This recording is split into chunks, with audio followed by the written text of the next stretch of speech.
yung hindi ko makakalimutan na encounter na nangyari sa aking buhay, yung tinamaan ako sa dibdib. Na akala ko na katapusan ko na nung panahon na yun. Saan yun na part? Sa parte? Sa parteng Maguindanao. Abu Sayyaf. Kaya ang halo na kasi doon eh. May MI, tsaka MN. Mga anong taon? Taong 2015 yun. Hindi ko makalimutan yun. Yung kasi yun eh. Dismission ng company company namin ng 6 Scout Ranger.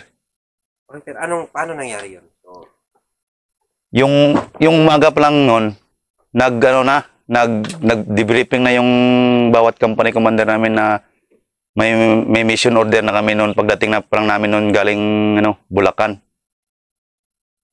Bali yung yun eh, yung dismission namin noon, bali dismission sana namin sa Negros. Kaso na divert yung nangyari ng sa 44. Sa 44 yun eh.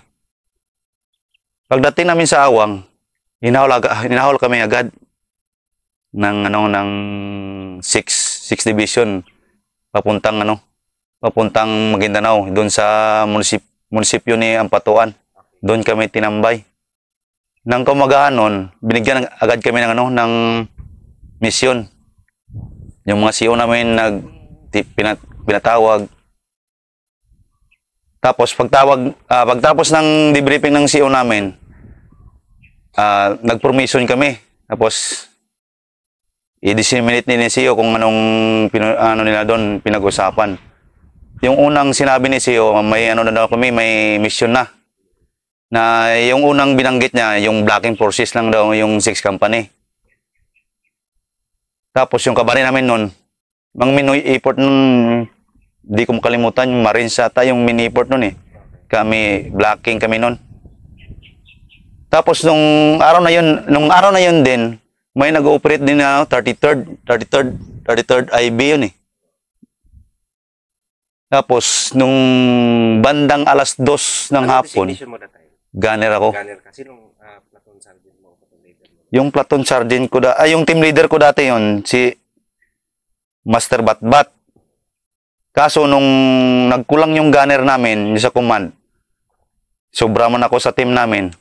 Siyempre, sabi nila, pag malaki ka, 60 kasi yung dadalhin eh.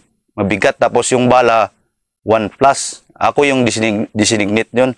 Tapos ako yung pinag-gunner ni yung platoon sergeant namin na dati yun, si Master Nulong. Tapos, sabi ng isri namin, kulang ng gunner. Ako ang inassign sa command. Ang CEO namin natin noon, si Sir Alciao.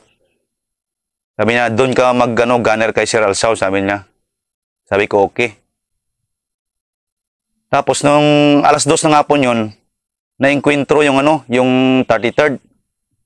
Tapos maya, nag-divert naman kami. Yung plano na maging, kami, blocking, na na yun, wala na yun. Napalitan naman. Kami yung nag-reinforce dun sa 33rd IB. Yung balita daw, may wounded sila na isa, may patay sila na 2 ata yun. Tapos naiwan yung yung bala ng mortar, tapos isang bulldog, tapos isang M16. Naiwan yung baril na sa encounter site mismo. Tapos, hindi pa kami nireinforce agad. Planuhan pa kung saan banda sila. Ang lugar na yun is barangay Muslim yun eh. Yun ang lugar na yun eh. Nagplano pala, pinatawag ulit si CEO, nagplano lahat ng mga commander kung saan banda yung encounter site nila. Kasi yung sabi ng doon pa daw yung doon pa daw yung kalaban naghihintay, hindi nila makuha yung yung bala at saka yung wounded nila, hindi pa nila alam na may patay na, hindi nila alam na patay na pala yung 2. Yung isa daw sabi nila na buhay pa daw kasi sa paalan noon tama. Pero iniwan ng 33rd, nag-atras sila. Kaya yun ang kaya yun ang sinabi ng ng pag ulit namin ng pag debriefing ulit ni CEO. Tapos noon, nagplano kami. kung anong oras, sabi, tinanong namin siya kung anong oras. Ang sabi ni siya, mamayang gabi daw. Pero hindi pa namin alam kung anong oras. Tapos noon, yung final na, mga 10 na. Sabi ni siya, mamaya, mga 11:30 o 12, kung di ako nagkakamali noon. Nag-move kami noon ng gabi. Papunta pa lang namin, grabing gira na talaga doon sa area. Lahat ng bala nga tumatagos sa amin kasi yung encounter site lang, malapit lang kasi sa ano eh. Malapit lang din sa highway. May kabady kami noon ng isang simba rin yung kabady namin noon. Papunta pa lang kami, grabe na yung salubong na namin yung bala. Tapos kami, grabing kabaran namin, siyempre, hindi namin alam, gabi pa naman. Pero, approximately, galing sa inyo, ito yung sa encounter, medyo malapit-lapit na. Malapit-lapit na talaga yung encounter site nila. Kasi yung may may mga tangke na doon sa parang doon kami i-drop nila ba. Kasi doon din ang mga 33rd na tropa. Sobrang pagod lang, hindi na mapuntahan yung kalaban kasi ang ano daw ang tropa nila kasi ang tropa diyan lang sonahan lang daw. Ang kalaban daw sabi nila. Nakaka-cover daw sila sa yung sirang sirang bulldozer ba. So, parang sobrang ang dami din ng kalaban nung time. Maraming kalaban talaga yung time na yon. Nung mga 1 PM, pagdating pa lang namin dun sa area, nagkuha muna kami ng mga idea ng mga tropa doon ba, kung saan banda yung wounded nila, kung saan banda yung tropa na naiwan, kung saan naiwan nila yung bala, yung baril. Tapos noon, pagkuha ni Sir, pagkuha namin ng info sa mga tropa na nandun, nagdesisyon si CEO na gapangin. Iiwan na yung bag, irakplan na yung bag, gapangin natin. Ginapang namin yun ng kulang-kulang 1 oras. Kalapit na lang area, mga 250 meters ata yung estimated ko lang. Kalapit lang, pero Isang oras. mga kulang-kulang 1 oras yung gapang namin kasi hindi kami pwede magtayo, hindi kami pwede kung anong galaw namin, gapang talaga lang para hindi kami mag-compromise ng kalaban ba. Ang mission namin doon, kunin namin yung Yung patay nila, tapos yung sabi nila may buhay pa daw. Pero yung sabi nila na buhay, namatay rin pala kasi na-lost blood. Pero believe pa rin kami yung sa namatay kasi na self-aid niya pa rin sarili niya. Pero yun lang, hindi niya talaga nahigpitan yung pagkakaturnik na-lost blood siya. So, nung gumapang kayo. Pero wala na kayong backpack nun. Wala na kaming backpack. Grabing gapang namin. Gaping talaga, gapang yung ginawa namin. Nakadikit kayo. Nakadikit kami doon. Nakadikit kami. Pati sa kalaban, nakadikit talaga kami sa kalaban. Hindi namin alam. Ang kalaban pala, andyan lang pala sa harap namin. Anong oras yun? Mga 1 AM na. So, madilim, di ba? Madilim. Tapos noon, okay na yung mission namin. Andun na lahat eh. Nakuha na namin yung baril nila. Yung patay nga nila, naapakan namin. Nakala namin ano lang ba? Sabi ng tropa, uy, dito na yung tao. Dito na yung patay. Grabe nga na sa harap. Sa gitna kasi ako banda eh. Sa kuman ako ni CEO.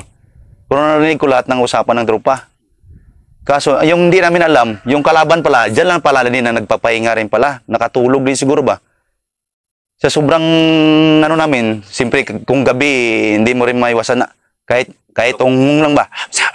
Kahit bulong lang, may ingay rin yan sa maraming magbubulong-bulong ba? Yung kalaban, nagising. Nagising talaga.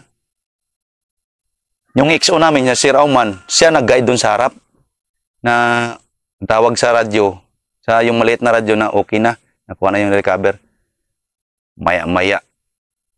Yung unang putok talaga, mortar talaga ng kalaban. Nalata na yung kalaban na may gumagapan sa kanila. Pinutukan na kami ng mortar. Yung mortar ng kalaban, yung yung cluster ng mortar nila, zero talaga. Parang sinipat na nila sa daan ba? Sa daan, yung daan kasi doon, yung rough road lang ng daan ba? Yung doon talaga nakasit na yung nila, yung mortar ng kalaban. Tapos yung doon kami kung makaharap kami doon sa kalaban, sa kami nila, sa left side kami nila, sa kanal kami Sa kanal kami yun na lang cover namin kasi yung kanal lang, kasi yung kabilaan, palayan. Palay sa kabila, patag talaga, makita mo talaga patag din to sa kabila. Yung pinutukan na kami ng kalaban doon sa sa area, doon na.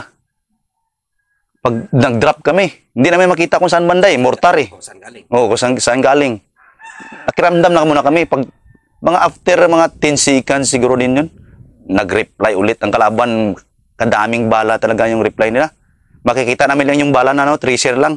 Pero yung sa inyo, hindi pa kayo nag-react, hindi pa kayo nagputok din. Hindi pa kami nag-react kung hindi namin alam kung saan banda. Oo. Pero yung nag-ano na sila, Nila, nag-follow up sila. nag-follow up na sila ng putok, yung maliliit na ng baril, yung mga M16 na nila, yung pinutok. Nakita na namin kung saan sila banda. Makita mo yung flash suppressor na lumiliwanag. Nagsabayan din kami sa kanila. Nagsabayan kami. Ako kay CEO, part ko sa gunner. Sabi ni CEO, huwag ka muna puputok kasi may trupa sa harap. Yun ang sinabi sa akin. Yes, sir. Dito lang ako, sir. Advice ka lang, sir, kung anong gawin ko. Kasi naawa rin ako sa trupa sa harap kasi wala na kaming ibang hindi kami makapalo kasi wala mang cover sa kanan namin. Sa kaliwa namin, wala ring cover kasi puro palayan. May isa ring bahay dito pero sira ba? Pag doon ka kasi sa bahay din, ma-reference ka rin kasi ma-reference na may tao sa bahay. Ganun ba ang alam mo naman yung utak na tao pag may bahay o puno, alam niya may tao yan sa puno kasi magka-cover talaga yan eh. Yung, wala na kami doon na kami mismo sa kanal lang talaga. Kasi kung lilipat kami sa taas ng kalsada, wagam kami doon kasi yung mortar nila parang planting rice talaga ba na sirod talaga kung saan yung daan. Sunod-sunod lang talaga yung batak nila. Grabe talaga yung pag-sit up ng kalaban nun. Hanggang sa mga siguro yun na firefight namin yun, mga 1 hour sobra siguro. Kasi nung pangalawang burst ng putok ng kalaban, natamaan yung XO namin dun. Yung mortal, wala pa. Wala pang casualty nun. Sa Bulyong Fire, andun na, nagkasabayan na.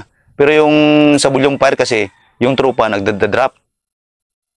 Si Sir Roman kasi yun ang history daw natin ni Sir Roman matapang talaga yun na Believe din ako sa tao na yun talaga. Kasi ang sabi ng trupa, si Sir Roman daw, si Lit Auman, sabi nila, hindi talaga nagdadrop, sabi nila. Palaban talaga si Sir. Yun doon kami nagbilib kay Sir kasi grabing putok na, bulyong para ng kalaban, kadaming bala na talaga nakaharap sa amin. Pero si Sir Amuan talaga daw, sabi nila, nagniniling lang talaga daw. Yun ang talagang nakita ng trupa sa kanya, hindi talaga mag-drop. Saka kadaming bala din na naputok sa amin. Ang natamaan pa si Sir Amuan, dito lang banda sa liig. Dapyas lang yung tama niya, pero yung malaking ugat kasi, nasali yun ba? Nasali. Dito ang tama ni Sir Roman, Pag tama ni Sir Roman, hindi pa namin makita Sabi niya, natamaan si XO, natamaan si XO. Pero hindi namin na alam kung saan ang tama niya. Tapos, hinila ng trupa sa kanal. Tapos sabay, XO, exit sa likod. Hinila lang ng trupa sa kanal, may tubig, bawal sana yun sa tubig. Pero wala, no choice Pag sa daan ka ring dadaan, wala rin mortar yung masalo din, hindi lang si Roman yung mga nun. Tapos sa maraming tutri na natapon ng kalaban. Sunod-sunod na. Doon na na-wounded na yung si Lit Velasco, si Lit Gabuya, si Saran Aranyo, natamaan niya sa kamay, naputol yung ditong kamay nyo. Natamaan rin yan. Parang 6 ata sila ng wounded doon. Hinila lahat sila sa likod. Nagkuman ang CEO namin noon na hindi kami abante. Gabi, baka kami rin tawag nito, kami rin makabarilan ba? Hindi kami makabante, hindi rin kami pwede mag-maneuver. Simple sa trupa sa likod. Baka sabihin nila, baka may magapang sa amin, trupa pala rin. Yung posisyon namin lang, nakaline lang talaga yun. Standby lang kami doon sa kanal, kahit may yung tubig. Tambay lang kami kahit maraming tubig doon sa kanal. Doon lang kami naglublob. Nung isang bisis na pa-exit na kami, sabi ni CEO, yung sa radyo lang, medyo kami doon sa communication kasi medyo parang naputol yung communication namin ba, sa harap ba. Hindi naintindihan ng trupa doon sa harap. Kaya yung iba nahuli sa pag-exit. Pero hindi pa rin namin naiwan doon. Akong pinakahuli ng exit doon. Mga anong oras kayo naka-exit doon? Mga mag-alas 3 na yun ng umaga. So hindi na rin wala na rin resistance sa kalaban. Yung kalaban nagmo-maneuver pa, diskaliwa sa kanan namin. Parang nakaliteryo na sila ba. Yung kami doon sa gitna. Nagitnaan kami kasi yung tulad nito palayan. May parang isla-isla yan sa unahan ba, mga nipa, Manipaan. Parang may isla-isla dito sa kabila din, parang may yung parang sa ano sa uma na may mga parte na tuyo, yung may mga bahay, mga niyog. Yan ang area doon. Pero si Sir Oman na tayo, pilit na Oo, ini-exit talaga namin si Sir Roman para maligtas ba. pero nakapagsalita pa siya. Okay lang. Sabi niya, ang nasabi niya lang, si CEO, sabi niya yung salita niya lang, si CEO. Sabi si Sir, exit ka muna, Sir. Sabi ng tropa, Sir, atras, may tama ka. Parang daplis lang. The place dito. Pero yung ugat na malaki dito, yung malaking ugat, nasama, naputol ba. Tapos hindi rin, yung number 1 kasi yun, madilim, hindi na ng trupa ba. Iwan ko kung nakita yun, baka pa siguro sana ng konti. Pero sa parfight na grabing parfight, tapos sa madilim, number 1 madilim eh. Hindi na pansin kung saan ang tama ni Sir. Tapos hindi mo nang pwede yun i-first aid na hindi mo maalam kung saan ang tama. Basta lang, i-exit lang namin. I-exit sa likod. Mamaya, andun pa kami sa area. Sabi ng tropa, 6-0, nakarga na. Sige tayo, exit na dandahan. Yung kalaban namin, exit din pala sa dandahan. Yung huling salita na narinig namin sa kalaban, Allahu Akbar, Allahu Akbar. Malapit lang kasi sila mga 50 meters. Sa sobrang dilim, hindi mo rin mapansin talaga sila ba. Allahu Akbar, akala namin, dalawa pa lang ibig sabihin ng Allahu Akbar nila. Yung isa, assault. Yung isa pala, atras. Yun na pala yung sabi na Allahu Akbar, atras na pala sila yun. Yung umatras kami, sila, dandanin pala ng atras. Pero may naiwan sila mga ilan nila, nag-continue pa rin yung firefight. Hanggang sa na-exit kami. Namublima na kami noon nung pag-exit namin kasi lahat ng baril namin, hindi na mag-function. Malfunction, hindi na magpuputok ba. Dahil sa kanal na namin ba. Tapos yung buhangin doon, grabe, kapino. Pino talaga yung buhangin doon. Yun ang doon. Yun ang trupa doon. Doon mo na makita yung mga nila ba, kung babalik ba o hindi. Pero sabi ni Sio, i-clear natin yung area na yun. Kasi nung nalaman namin na si XO, sinakiralga si XO ng Simba pinalabas lang doon sa Hindi pagdati sabi ng na-report na na si XO wala na. Parang kami. Si Sir Oman. Doon siya na. Pero nakaabot pa siya ng hospital. Hindi na nakaabot sa hospital. Doon pa lang sa Simba, nag-agaw buhay na siya. Parang lost blood na talaga sa doon. Dito kasi. Nung araw na yun, nung araw. Nung araw na talaga yun. Pagdating sa hospital, doon na-declare na hindi nakaabot. Patay na. Nung nalaman namin na patay na si Roman, parang kami. Siyempre, mabait na tao rin, snappy si XO. Parang kami ba, parang siyempre, matagal mo na kasama. Parang nung loob namin ba na, saan na. Pero napasok sa isip namin na, babawi tayo. Kaya yung lakas loob namin yung bumalik talaga kami doon. Nung bumalik kami mga 4:45 na, yung agaw liwanag na. Yun, medyo maganda na yung movement namin doon. Kasi alam na namin yung harap Alam na namin palibot lahat. Nag-decide si CEO, lahat ng gunner, abante. Kami yung naging lead scout na. Lahat ng gunner, kayong mauna. Abante. Tinuro na. Makita mo ng area, tinuro siya. Alam niyo yung mga niyog yun. Takbo kayo doon, plastak kayo lahat. 3 kami ng gunner nun. Lahat ng masukal dyan na mga isla-isla, bumbaan nyo yan. Parang re-confire namin lahat ba. Ubusin nyo, kahit ilang rounds pang putok nyo dyan. Magtawag lang ako sa radyo na okay na. Pag sabi ni CEO na, sige move, takbo kami lahat ng 3 kaming gunner. Pag drop namin, buwagbag ng sakto, bagbag. Pero ang sa isip namin talaga nun, si XO pa rin, sabi namin, sa ganitong paraan sa madilim talaga, mahirap talaga tayong maggalaw ba. Yun ang naisip namin. Tapos, bakit ganun pa? Bakit siya pa ba na snappy na hindi mo rin talaga malaman yung buhay ng isang tao ba na kakakapromote lang ni Sir Roman yun kapitan. Tapos may balita pa naman yun na maging CEO na rin siya ba. Aalis sa amin nun, maging CEO. Yun ang last na operate ni Sir Roman sa amin nun. Kasi nasama pa man siya sa test mission kasi XO namin siya. Yun pa nangyari. Ayun lang yun, yung talagang ng pinakano namin. So, yung after nun, nireconfire nyo na. So, parang doon na rin nagtatapos. Parang wala na rin ng kalaban. Pinuntahan namin, ano pa? Nire namin yung lahat ng area doon sa harap. Pero nakita namin na doon, yung kalaban talaga, exit na talaga. Kadami rin na namatay sa kalaban, pero yun nga, kahit mamatayan pa yan sila, hindi, kanila din yung parang sumpaan nila na walang iwanan din ba? Yun ang rin ng kalaban. Kasi malaman mo yung yung mga damo ron, kadaming dugo talaga. Yun lang na namin doon na makita mo yung pinagilaan ng mga tao. Tapos sa unahan kasi, na yun, Ligwasan Mars ba? Doon na kasi sila mabilis na naka-exit. So, na-clear nyo yun talaga yung area? Na-clear namin yung area. Tapos noon na-clear namin yung area, yun na. Nag-usap-usap kami doon sa area na okay lang yan. Parang pinahire moral kami sa bawat isa rin ba na. Okay lang yan, ganyan talagang buhay natin eh. Grabe rin ang moral namin noon kasi siyempre sa matagal na samahan na nag-ooperate lagi, minsan pag uwi, buo.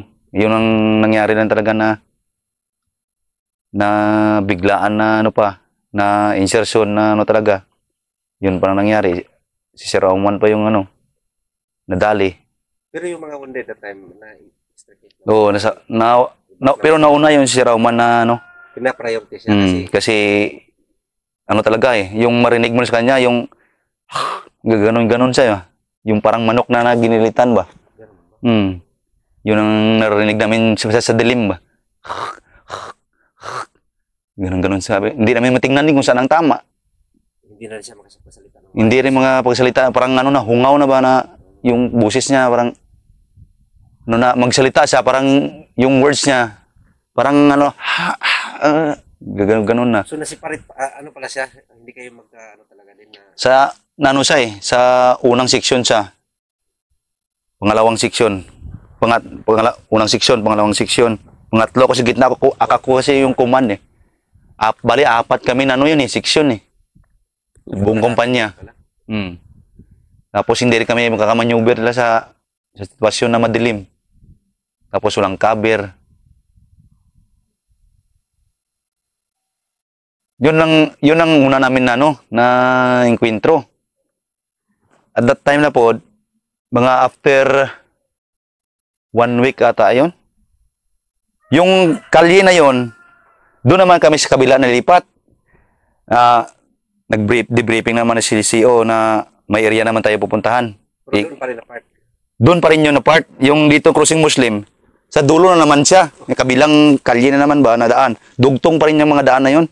Doon kami na naman nililipat. Sabi ni Sir, balita daw, may kalaban na doon naka posisyon daw. Yung mga dating nagaras daw sa SAP, doon naman nakapwisto daw sila. Doon sila naglipat daw ba. Yun ang balita-balita.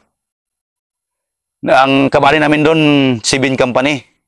Parang sila yung in-import sa amin dati, Sibin Company. Nag-move kami noon mga alas 4 ng madaling araw. Tapos pagdating namin sa area din ng mga bahayan, nagpahinga muna kami kasi hindi namin alam yung area ba. Kasi sabi ni CEO, nag-decide CEO na magpaliwanag tayo kasi kung mag-move tayo ng gabi dito, wala pa rin tayo mapala dito kasi baka mapasok tayo sa killing zone, wala na. Nag-move kami ng alas 4, pag-move namin, naghinto kami doon sa bayan. Kasi yung balita kasi, yung kalaban nakatambay daw sa bayan. Tapos noon, pagliwanag, nag-decide CEO na mag-move. Nag-move kami, binaybay namin yung nagtawid kami sa bayan. Tapos, nag-skirmish muna kami kasi sa harap namin, new gun, malinis na new gun ba. Sabi ni CEO, huwag kayong magdiretso kasi baka ang kalaban nakabantay ba. Upihan na muna natin, nag-upi kami doon. Nagbay na muna kami mga ilang minuto. Tapos nag-decide kami, Sir, clear sir, walang mga sir, walang kayo na inala. Sabi niya, sige, move. Nag-move naman kami, binaybay namin yung irrigation. Doon kami nagbaybay sa irrigation, nagbaybay kami. Hanggang sa unahan, may bahayan na naman. Nag-halt naman kami, inupihan naman namin. Pinaforward yung mga sniper. Inupihan lahat ng ng mga kakahuyan, bahayan. Kung may tao wala, nag-declare yung sniper namin na okay. Nag-move na naman kami. Sa unahan, may mga bahayan na naman.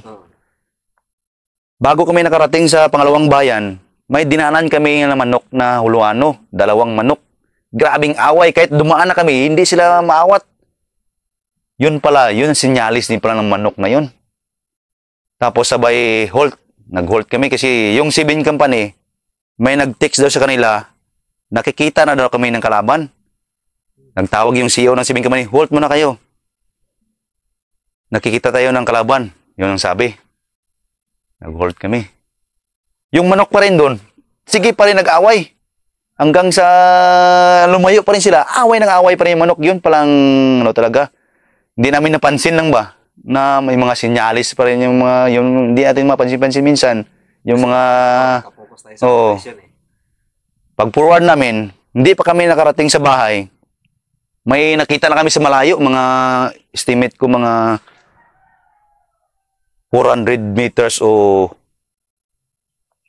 kulang-kulang 500 meters yun. Basta palayan kasi kabilaan. Araw din yun. Araw yun, mga 8 o 9 AM na yun.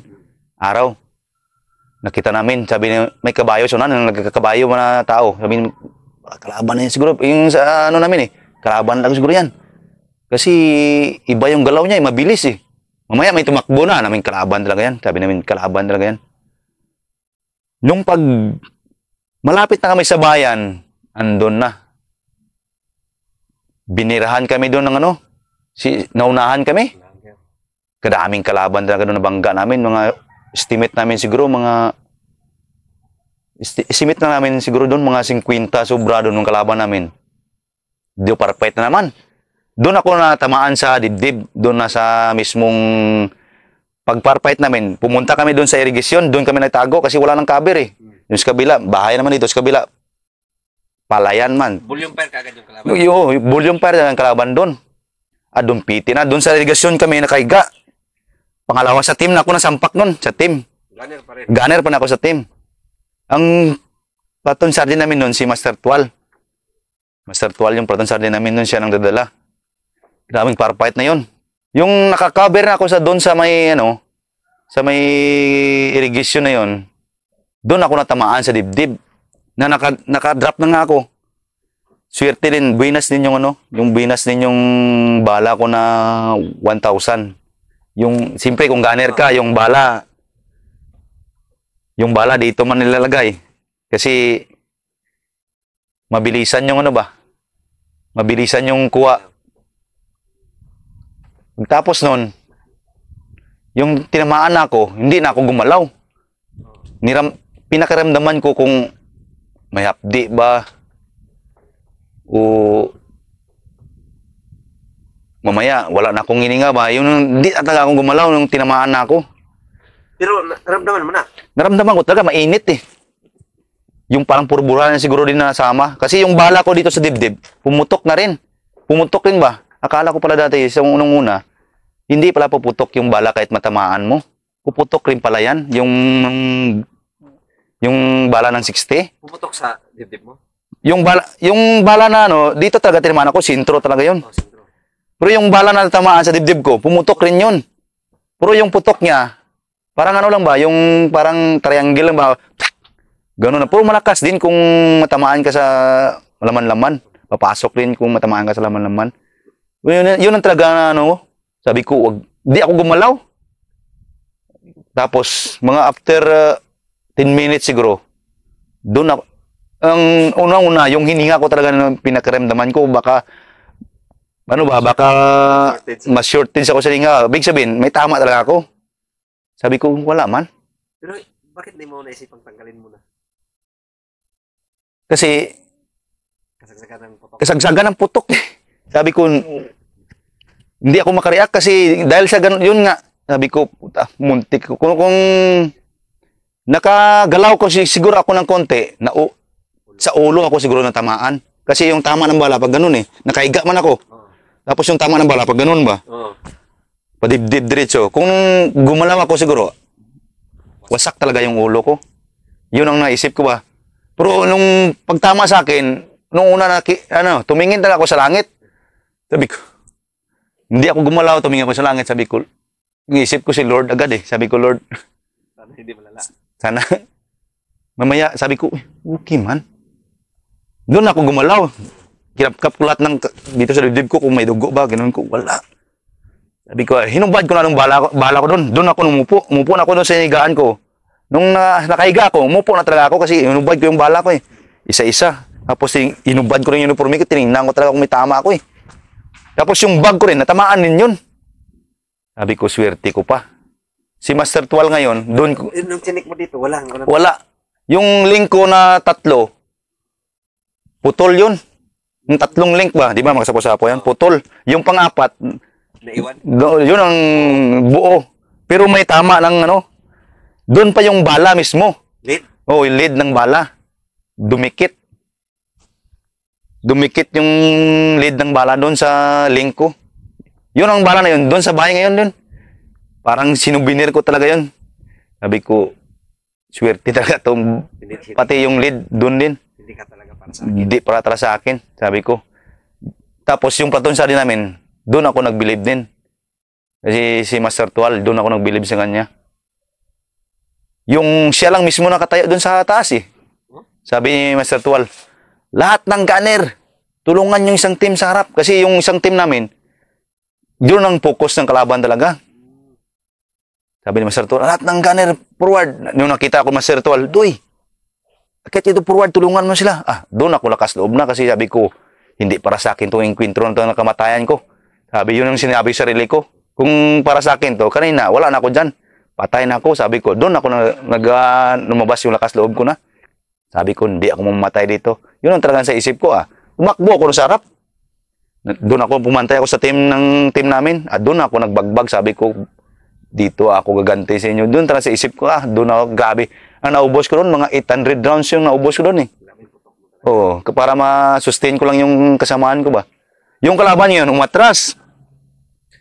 Tapos, yung 7 company, pumalaw din sa kanan. Nagbugbugan sila doon. Kadami talagang kalaban namin doon. Hanggang sa natapos na yung encounter namin, umatras yung kalaban. Ngayon, nag-request kami ng tubig. Wala kaming tubig. Ubos na lahat eh. Yung tubig namin na ni-request, nagrungsin din yung driver. IB kasi yung dala nun eh. Narungsin yung driver ba? Doon daan kasi ng... Ito, daan man to. Dito kami. Yung daan ito, dugtong din doon sa dulo ng mga trupa din. Pero ang kalaban sa gitna. Umatras ngayon ang kalaban. Yung galing na sasakyan, doon sa likod ba? Sa kalaban pumunta sila. Ang sasakyan. Yung sasakyan. Hindi nila na-monitor kung saan yung bandang kalaban. Yung pinuntahan pa ng sasakyan Kalaban. na mag-supply ng tubig sa... Yung kalaban pa. Namatay ata yung doon eh. Yung driver na natamaan, sniper at nakabanat sa kanya yon. Yun ang nangrungsin ng pag-resupply ng tubig sa amin.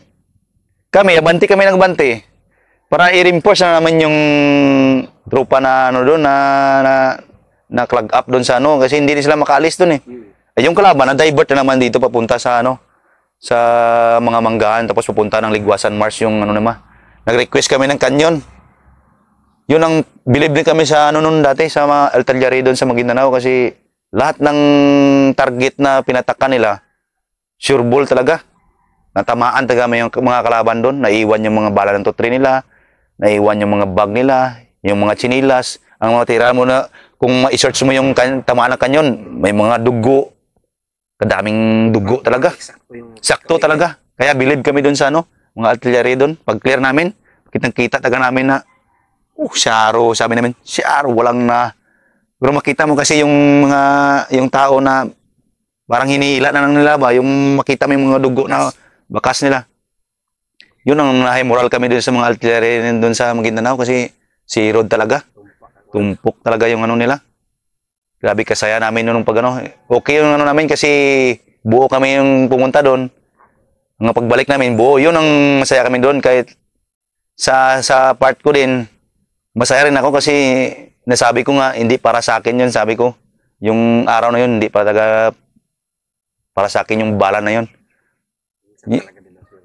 Swerte talaga, yun sabi ko talaga. Yun ang hindi ko talaga makakalimutan sa sarili ko.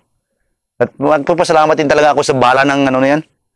Ng 60 dahil doon sa bala din na yun, naging parang isa ring purpose na best ba? Best din, naging purpose din sana maging best. Kahit pangit tingnan dito sa katawan, Pero naging purpose din sa base kasi. Kasi minsan kasi, hindi mo rin, wala rin tayong bandulir ng mga na ganun na bandulir para sa bala ng Kasi pag ilagay mo kasi sa bala yung bala kasi ng mga, tulad ng kung gunner ka, ilagay mo kasi sa mga pouch pa na kung mga dalian na hindi mo agad maugot. Kasi yung maganda yung sa katawan kasi, iputulin mo lang yun. Diretso na, kahit nakadrop ka, putulin mo. Tapos, touch mo lang yan kahit nakahiga ka. Mabilisan na ba.